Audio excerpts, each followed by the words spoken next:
वाहिगुरु जी का खालसा, वाहिगुरु जी की फतेह। आज हम बात करेंगे जो कनाडा में कुछ दिन पहले जो हिंदू सिखों के बीच में जो झगड़ा हुआ है उसके बारे में बात करेंगे। क्या है ये और ये कहाँ पहुंच चुका है, ऐसे यहाँ तक कैसे आए हैं और ये आगे कैसे सोल्व होगा। अगर आप ये सब जानना चाहते हैं तो इस वीडियो में बने रहे। सबसे पहले तो मैं क्लियर करना चाहूंगा कि ये हिंदू सिखों का झगड़ा नहीं है, सिख वर्सेस इंडियन स्टेट है। अभी इंडियन स्टेट क्या है इसको मैं बाद में बताऊंगा, पहले क्लियर कर देता हूँ कि ये हिंदू वर्सेस सिख क्यों नहीं है। हिंदू और सिखों का आपको पता ही है कि बहुत सारे सिख दिवाली मनाते हैं, त्योहारों पे जाते हैं, देवी की पूजा करते हैं, मंदिरों में जाते हैं। उनका आपसी कोई धार्मिक मेरे ख्याल से इतना बड़ा कोई कन्फ्लिक्ट नहीं है। ओके। और बहुत सारे हिंदू ऐसे हैं जो गुरुद्वारे में जाते हैं, सेवा करते हैं। कई ऐसे हिंदुओं को मिला हूं वो सिखों से भी बड़े सिख हैं, जो उनके दिल में सिखों के गुरुद्वारों के प्रति मर्यादा है, जो समझ है। ठीक है। तो ऐसा इनमें हिस्टोरिकली इतना डिवाइड नहीं रहा है, तो बट इसको इंडियन स्टेट यूज कर रहा है, तो उनमें आपस में शादियां भी होती हैं। ठीक है ना, ऐसा कुछ नहीं। बहुत सारे सिखों की लड़कियां हिंदुओं से शादी है, हिंदुओं की लड़कियां सिखों से शादी, और सबकी फैमिलियों में ऐसा है, देखने को मिलता है आपको। तो फिर ये कहते हैं हिंदू सिख का झगड़ा नहीं था, फिर ये झगड़ा क्यों हुआ? कुछ लोग उसको बोलेंगे खालिस्तान का नाम बोलेंगे, बहुत सारे नाम बोलेंगे। जो असली ये झगड़ा इंडियन स्टेट का है। तो हम अब बात करते हैं इंडियन स्टेट क्या है। स्टेट क्या होता है इसकी मैं डेफिनेशन डालता हूँ। State is with A government, सरकार होती है, सरकार के साथ उसके सरकार से ऊपर की चीजें जैसे जज हो गए, उसकी एक डिफाइंड टेरिटरी होती है, उसके लोग होते हैं। ठीक है ना। तो ये एक स्टेट होता है, इसको स्टेट बनता है टेक्निकल टर्म में। जैसे ब्रिटिश स्टेट था, ब्रिटिश स्टेट के अंदर इंडिया भी आता था, पाकिस्तान भी आता था। एक स्टेट का डिफाइंड बाउंड्री होता है, एक उसका कोर्ट सिस्टम होता है, उसकी गवर्नमेंट होती है, उसको स्टेट कहते हैं, जो असल में रूल कर रहा है उस जगह। ठीक है ना। एक देश अलग चीज होती है, देश एक लोग होते हैं, देश जो आपस में फील करते हैं। जैसे पंजाब है, पंजाब पाकिस्तान में भी है, इंडिया में भी है। ठीक है। और अब कोई कहते हैं बड़ा इंडिया भारत है, जिसके लोग बड़े हैं, जो महाभारत कहते हैं, या उसको क्या कहते हैं, हिंदू राष्ट्र कहते हैं। ठीक है ना, उसमें डाल देते हैं। स्टेट जो देश होता है वो लोग आपस में डिफाइन करते हैं, उनका एक डिफाइन कल्चर होता है, कॉमन रिलीजन होता है, लैंग्वेज होती है, खाने होते हैं। देश अलग चीज होती है, ये नहीं कि हर बात पूरा देश एक ही स्टेट के अंदर है, अलग चीजें हैं। इसको आप डिटेल में करेंगे तो ज्यादा अच्छा है। मैं इसको बात, तो इंडियन स्टेट का सिखों के साथ क्या झगड़ा है? इंडियन स्टेट का खाली सिखों के साथ झगड़ा नहीं है, इंडियन स्टेट का सबके साथ झगड़ा है।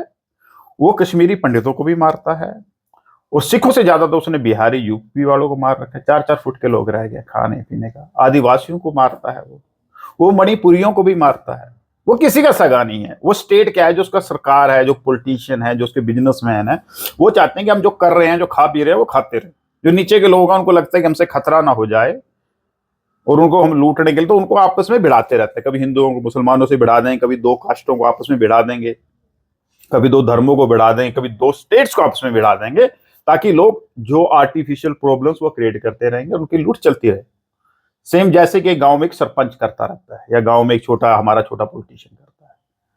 ठीक है ना। स्टेट का काम है लूटना, उसकी किसी से धर्म के कारण नफरत नहीं है। इस बात की मैं आपको गारंटी दे देता हूं, क्योंकि सिखों को उसने प्रधानमंत्री बनाया है, सिखों को उसने सेना चीफ भी बनाया है, पंजाब के मुख्यमंत्री भी रहे हैं, राष्ट्रपति भी ज्ञानी जैल सिंह रहा है। ऐसा नहीं है, स्टेट को धर्म से, जात से इतना लगाव नहीं है जितना अपने उसको लूट। उसने सिखों को भी मारा है, उसने मणिपुर में हिंदुओं भी मारे जा रहे हैं 1 साल से, कश्मीरी पंडित भी मारे जा रहे हैं, जाटों को भी मारा है, आदिवासियों को तो मार ही रहा है। वो सबको बराबर लूट रहा है, ऐसी बात नहीं है। वो ब्राह्मणों को लूट रहा है, सबको लूट रहा है। उसको लूटे रहना है, वो उसका अपना बिजनेस काम चल रहा है। वो उसका सिस्टम इस तरीके से बना हुआ है। भाई दीप सिंह सिद्धू ये कहते थे कि ये सिस्टम है। ठीक है ना, जो ये सिस्टम बना हुआ है ये लूट के बेस पे बना है। जो भी इसमें आ रहा है वो लूट ही रहा है, छोटे से छोटा, बड़े से बड़ा। एक किसान है, जब सोलर की स्कीम आती है तो वो सोलर नहीं लगवाते, 2-4 लगवा ली प्लेटें, जितना पैसा बना लिया। कोई भी स्कीम आई, थोड़ा सा रिश्वत दिया, खा लिया। वही स्टेट के बड़े बिजनेसमैन बड़ा हाथ मार रहे हैं, छोटे छोटा मार रहे हैं। ये तो उसको अभी सिखों से क्या नफरत है? तो अब ये स्टेट का और सिखों का क्या झगड़ा है? स्टेट क्यों नफरत है? देखो, स्टेट ने सिखों के साथ कभी भी इंसाफ नहीं करा। वो सिख ऐसे हैं, अगर उनको इंसाफ ना मिले तो वो लड़ पड़ते हैं, झगड़ पड़ते हैं। गुरुओं ने हमें बादशाह बनाया है, हने हने बादशाही, राजा बनाया है। आप गुलाम नहीं रहोगे। ठीक है ना। ये सिखों का अपना अलग इतिहास है। वो स्टेट कहता है कि तुम मेरे हिसाब से चलोगे, नहीं चलोगे तो तुम्हें मैं टिकाने लगा दूंगा। हाँ, मेरे हिसाब से चलो, तुम्हें प्रधानमंत्री बना दूंगा, सेना का चीफ भी बना दूंगा, जो तुम कहोगे वो। और जहां मुझे तेरे से खतरा लगा, तुम अपने हिसाब से चलोगे तो तुम्हें टिकाने लगा दूंगा। उससे कहते हैं कि तू होता कौन है हमें कराने वाला, हम अपनी मर्जी के मालिक हैं। तो उसने सबसे पहले इंडियन स्टेट ने सिखों को प्रोमिस किया था 1947 में कि हम आपको, आपका एक ऐसा, नेहरू का वादा था कि हम आपको एक ऐसा बना के देंगे कि जिस आप अपनी आजादी का सूफी मान पड़ोगे, आप इंडिया के साथ भी रहोगे। जो स्टेट के जो सेंटर है अभी, मिलिट्री, टेलीकम्युनिकेशन, करेंसी और फॉरेन कम्युनिकेशन को छोड़ के बाकी सारे अंदर के डिसीजन आपके होंगे। आप अपने हिसाब से अपने डिफाइन कर सकते हो, लैंग्वेज है, कल्चर है, प्रोटेक्ट कर सकते हो। वो वादा कभी पूरा नहीं हुआ। ऑटोनॉमी जैसे 370 कहते हैं कश्मीर के अंदर, वो सिखों ने डिमांड की थी, सिखों के साथ नहीं दिया गया। और स्टेट बहुत पहले से 1858 में बन गए, सिखों को अपने पंजाबी सूबा बनाते 10 साल और लग गए, बहुत साहते हुए इसके पीछे। जब सिखों ने 1984 हुआ, 1984 में अनंतपुर का मता कभी पढ़ के देखना। अनंतपुर का मता उन्होंने डिमांड की कि हमें स्टेट के लिए ऑटोनॉमी दो, हमें फार्मर्स की इनकम कंट्रोल करनी है, हमें भाई कितने लिमिट होगा, मजदूरों के लिए स्पेशल राइट्स मांगे थे। गुरबाणी का प्रचार मांगा था कि रेडियो से हमारे उसमें हम खर्चा हम देंगे, पर हम अपने जो पंजाब रेडियो उसमें से 1 घंटा गुरबाणी के लिए, ये डिमांडें थी। स्टेट को कहा कि ये तो हमारे हाथ से निकल जाएंगे, ऐसे ऑटोनॉमी लगेंगे, चंडीगढ़ की कैपिटल का था, 3-4 मुद्दे मेन थे। अभी अपने आप से अनंतपुर का मता पढ़ के देखना कि क्या वो सच में खालिस्तान की लड़ाई थी।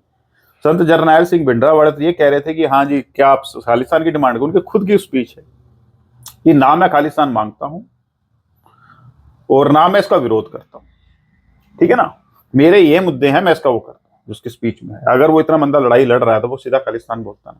वो स्टेट ने करके दिखाया। स्टेट ने उसके ऊपर क्या किया कि यहां तो क्राइम हो रहा है। उस टाइम पंजाब का गवर्नर बीडी पांडे था, उसकी बुक है in service of free India लिखी हुई है, उसमें उन्होंने स्पेशल लिखा कि उस टाइम जो पंजाब को दिखाया गया है, उस टाइम क्राइम, उस टाइम हरियाणा, यूपी, बिहार से भी बहुत कम था, पर मीडिया उसको दिखा रहा कि जैसे पंजाब में आग लगी हुई है। एक माहौल तैयार करता है, पहले एक दुश्मन बनाता है, फिर दुश्मन को मार के वो हीरो बन जाता है स्टेट। तो स्टेट ने पंजाब को पूरा बदनाम किया, किडनैपिंग हो रही है, कत्ल हो रहे हैं, ये हो रहे हैं, वो हो रहे हैं। जैसे उसका दूसरा एग्जाम्पल आपको फार्मर प्रोटेस्ट में मिल जाता है। फार्मर प्रोटेस्ट में किसानों को पहले उन्होंने परमिशन मांगी, नहीं दी, आगे रास्ता सीधा खोल दिया। जब जाके उनको लगा कि उन्होंने झंडा चढ़ा दिया तो उसको दिखाया गया कि लाल किले से तिरंगे को हटा के झंडा चढ़ा दिया, जबकि वो ऑलरेडी जब वो ऊपर चढ़ा था खाली पोल पे तो उसको तिरंगा भी पकड़ाया गया। तो कहता नहीं नहीं, मेरे को निशान साहब चढ़ाना, उसने तिरंगे को साइड में रख दिया, उसने ले लिया। तो उसको दिखाया गया जैसे तिरंगा उतार के फेंका गया है पोल से और चढ़ाया गया, और लाल किले के ऊपर, जबकि वो आगे का पोल था खाली, ऊपर दिखा दिया एंगल से, ताकि पूरे से पूरे इनके खिलाफ एक नफरत फैलाई जा सके। वो आपने भी देखा है, बाद में आपके सामने भी आ जाएगा। और किसानों को क्या कहते हैं कि दूसरा जो उसने दिखाया कि यहाँ तो खालिस्तानी बैठे हैं, भाई खालिस्तानी बैठे हैं, फिर मोदी बाद में माफी क्यों मांग रहा है, अभी मेरे से गलती होगी, मेरी तपस्या में कोई कमी रहेगी, ये 1 साल बाद मांगता है। कह रहा है उनको फंडिंग आ रही है, खालिस्तान से बाहर से फंडिंग आ रही है, पाकिस्तान फंडिंग कर रहा है, बदनाम करने का तरीका। भाई अब तो 2-3 साल हो गए ना, एक तो तेरे को फंडिंग का पता लगे, मेरे खाते में पैसे, अभी किस खाते से उसको पकड़ ले भाई, कितने आए वही बता दे। खाली नरेटिव चलता है। स्टेट के पास एक मीडिया है और एक स्कूल है जो उसके सबसे बड़े हथियार हैं। वो कंट्रोल करता है मीडिया का, अखबारों को, जो उसमें बोला जाता है जनता ज्यादातर वही मानती है, जो उनको बार बार झूठ को दिखा सच मानने लगी। क्योंकि जैसे उन्होंने लगा पंजाब में क्राइम हो रहा है या सच में खालिस्तानी बैठे हैं, लोग मानते हैं। क्यों मानते हैं? क्योंकि मीडिया में बार बार दिखाया गया है। तो एक झूठ को बार बार बोला जाए तो वो सच लगने लग जाता है, और मीडिया वन का पूरा कंट्रोल है। जो उसके खिलाफ बोलता है उसको मीडिया के चैनलों के बंद कर देते हैं, ठीक है ना। फार्मर प्रोटेस्ट में भाई इतना फंडिंग है तो कोई तो दिखा दो, 2 साल 4 साल तुम्हारे देश को कोई तोड़ने की कोशिश कर रहा है, वो पकड़ के तो लाओ, बता दो नहीं पकड़े जा रहे, इतना मीडिया बैठा, आपके इतना सब कुछ बैठा है, क्या कर रहे हो उसमें। और अब आ जाइए आज की सबसे बड़ी घटना जो अभी कनाडा में हुई है। कनाडा में क्या वो सच में हिंदू टेंपल पे हमला था क्या? वो विरोध कर रहे थे इंडियन कंसल्टेट का, गुरुद्वारे के आगे गए, वहां पर विरोध किया, वीडियो देख लो। ये हिंदू टेंपल के आगे जो साइन करने गया, पहले तो गया नहीं, तो आपस में ही रहते हैं वहां, तो वो बहुत पुराने इकट्ठे रहते हैं, दूसरे खाने खाते हैं, रहते हैं, वो पुराना कम्युनिटी में दिक्कत ही नहीं थी। इंडियन कंसल्टेट करना होता, पर उधर से भी आजकल जो कि आजकल एकदम लोगों के अंदर जो जहर भरा गया है ना, ये अपने आप से अलग, फासिज्म के कारण इंडिया में जो जहर भरा गया है, उसके ऊपर अलग से वीडियो बनेगी, उसके ऊपर मैं बताऊंगा। पर ये एक जहर भरा गया है, वो जहर वहां के लड़के भी वही चैनलें देखते हैं, वही मीडिया देखते हैं, वही मोबाइल पे वीडियो आती हैं, तो एक उनके अंदर एक जहर भरा गया दूसरी कम्युनिटी पे, हमारा राज है, हमारे बाप का देश है, बाकी तुम हमारे हिसाब से रहोगे तो रहोगे, वरना सालों को ठोक देंगे। कोई भी हो, तुम हिंदू हो, सिख हो, जाट हो, भाट हो, कुंड हो, मुसलमान हो, ठोक देंगे, हमारा हिसाब से चलना पड़ेगा। वो लोगों को, बेचारों को, जो जिंदगी में कुछ नहीं, रोटी भी कमा नहीं सके अपने देश में जाके, उनके अंदर या सारे यहाँ के लोगों में भी, वो बेचारे भूखे बैठे हैं, नौकरी नहीं, पर उनको एहसास करा रहे कि तुम एक सुप्रीम रेस के हो। ये टेक्निक यूज करता है स्टेट। हिटलर ने भी यही यूज करी थी, अलग अलग मुसलेनी ने भी यही यूज करी थी। दिस इज लाइक, हम हिस्ट्री नहीं पढ़ते, रिपीट होता है स्कूलों में, इसलिए एजुकेशन नहीं देता स्टेट ढंग से, ताकि वो मूर्ख लोगों को मूर्ख बनाना आसान होता है, अनपढ़ लोगों को, तो वो काम करता है। उसके ऊपर अलग से वीडियो बनेगी, इसमें नहीं डिटेल कवर कर सकते। पर हाँ, तो उन्होंने क्या करा कि उसका जब उन्होंने विरोध किया तो दो ग्रुप आपस में लड़ पड़े। लड़ते लड़ते जब उन्होंने उसको बोला कि निज्जर ठंगिया जी, लॉरेंस बिश्नोई, अंड बंशन गंद बगा, तो दो ग्रुप विरोध कर रहे हैं, उस साइड कर रहा है कि उधर से कर लो भाई, तो रोड के उस साइड परमिशन लेके, वहां पर हक है आपको विरोध करने का, आप एक परमिशन के पैरामीटर के अंदर। उन्हें आपस में हुआ, झगड़ा हुआ तो एक बंदा जो मंदिर में घुस रहे जाते थप्पड़ मारा है उसको, तो उसको दिखा दिया गया हिंदुओं पे हमला, हिंदू मंदिर पे हमला। वो स्टेट का रहता है। तो ये सबसे बड़ा क्लोज नरेटिव है। तो फिर इसका सॉल्यूशन क्या है, इसको फासिज्म को, या देश में जो इसका सॉल्यूशन है कि ताकि लोग आपस में इकट्ठे रहें। मेरा तो एक ही मानना है कि जब तक लोग इसको समझेंगे, मेरा तो उससे है कि जो इसका नुकसान खा रहे हैं, सिख नुकसान खा रहे हैं, मुस्लिम नुकसान खा रहे हैं, इन सब लोगों को, और हिंदू गरीब हैं, जो गरीब हिंदू है वो नुकसान खा रहे हैं। अगर वो चाहता है कि देश इकट्ठा रहे, यहाँ पर किसी के बेस पे डिफरेंस ना हो कि मैं हिंदू हूं तो तेरे को अलग ट्रीटमेंट हो, सिख अलग ट्रीटमेंट हो, मुस्लिम का अलग ट्रीटमेंट हो, जिस तरीके से अब मुसलमानों का ट्रीटमेंट किया जा रहा है देश में, उनके घरों को तोड़ा जा रहा है, उनको मारा जा रहा है ट्रेन में, पुलिस ऑफिसर, जिस हिसाब से, उनके हिसाब से मीडिया में जहर फैलाया जा रहा है, वो सिखों के साथ भी हो रहा है। तो पहले तो उन लोगों को यूनाइट होना पड़ेगा। अपनी डिमांडों, कोई हक देता नहीं, भीख में हक नहीं मिलते, लेने पड़ते। और वो हिंदू और वो देश के सिटीजन जो चाहते हैं कि ये देश एक न्यायपूर्वक और सही तरीके से आगे से बढ़े, जनता की सेवा करे, ना कि धर्म के बेस पे करे। जिनको अगर हिंदू राष्ट्र चाहिए तो वो तो नहीं आने वाले इस चीज में। वो तो चाहेंगे, क्योंकि उनको तो एक सुख मिल रहा है, चाहे जिंदगी में अचीवमेंट ना हो, उनको तो लग रहा है कि हमारा देश बढ़ रहा है तो हमारे ठीक है, वो भूखे रह लेंगे, रोक लेंगे, उनको तो वो फैसिस्ट के अंदर इतने आगे जा चुके हैं, उनसे तो आप उम्मीद नहीं कर सकते। एक बेरोजगार लड़का है, जो एक मोबाइल है उसके पास, वो उसी का रस आ रहा है। फासिज्म का यही एक डेफिनेशन, जब तक ये सिस्टम पूरा कोलैप्स नहीं हो जाता तब तक फासिज्म नहीं जाता। जिनको ये रस मिल चुका है, जिसके अंदर एक सपना आ चुका है, वो नहीं हटने वाले, वो देश जब तक बर्बाद नहीं हो जाएगा। तो अगर आप हिंदू, सिख, मुसलमान, जो सेकुलर लोग हैं, जो दलित हैं, क्योंकि इसका शिकार सभी होने वाले हैं। कभी इसका शिकार सैनी हो जाते हैं, कभी इसका शिकार मणिपुरी हो जाते हैं, कभी कश्मीरी पंडित हो जाते हैं, कभी इसका वो हो जाते हैं। पर जब तक नहीं होता तब तक लोगों को अकल नहीं आती। कभी वो जब टीचर बन के जाते हैं, कभी सरपंच बन के जाते हैं, जब उनको पिटाई जाता है, जब वन पेंशन स्कीम नहीं मिलती, जो अग्निवीर हैं, शिकार सभी होते हैं फासिज्म का। यही होता है कि वन वर्सेस ऑल कर देते हैं, भाई हम माइनॉरिटी हैं, बाकी सब छोटे हैं, फिर उन माइनॉरिटी में तोड़े, क्योंकि एक आदमी कोई मेजोरिटी नहीं होता, उसमें अंदर वर्कर होते हैं, टीचर होते हैं, एक्स वाई जेड, सब प्रॉब्लम होती है भाई देश की। कोई एक मेजोरिटी होता है, स्टेट आपको दिखाता है कि आप बड़े हो, हिंदू हो, हिंदू एक है क्या, इतनी जात है, इतनी कास्ट है, इतने रिलीजन है, इतने कास्ट है, एक नहीं होता। सिर्फ वो डिवाइड करता है, लूटता रहता है, और लोग उस नशे में रहते हैं जब तक एक बड़ी मेजोरिटी बनाते रखे। तो इसमें अगर आपके अंदर समझ है, इकट्ठे हो सकते हो, तो इस स्टेट को एक न्यायपूर्वक स्टेट बनाया जा सकता है, जिसके बाद ये लड़ेगा। वरना ये प्रॉब्लम खड़ी होते रहेंगे, आप और दबाओगे, सिख और रिटेलिएट करेंगे, मुसलमान और रिटेलिएट करेंगे, दलित और रिटेलिएट करेंगे, जिन ग्रुपों को थप्पड़ पड़ेंगे वो इधर आते रहेंगे। अगर आप इसको टाइम पे रोक सकते हो तो शायद एक सिविल वार रुक जाए, वरना स्टेट को अपने खाने से मतलब है, जब तक पूरा सिस्टम टूट ना जाए। हरियाणा का लगा ले, जैसे किसी भी स्टेट का फेल होता है, कोई कंपनी फेल होती है, ऐसे स्टेट भी फेल हो जाते हैं।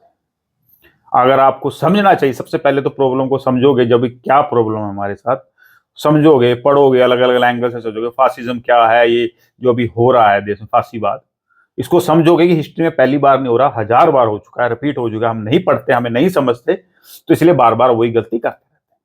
इसको समझोगे, अलग अलग लोगों से, अपने लोगों से चर्चा करोगे, एक नहीं चार चार अलग एंगल से देखोगे, तो आप जरूर सेम सोल्यूशन पे आओगे जिसपे मैं आया। वीडियो को लंबी ना करते मैं यहीं रोकता हूँ, थोड़ी बड़ी हो गई है बट जरूरी थी। वाहिगुरु जी का खालसा, वाहिगुरु जी की फतेह।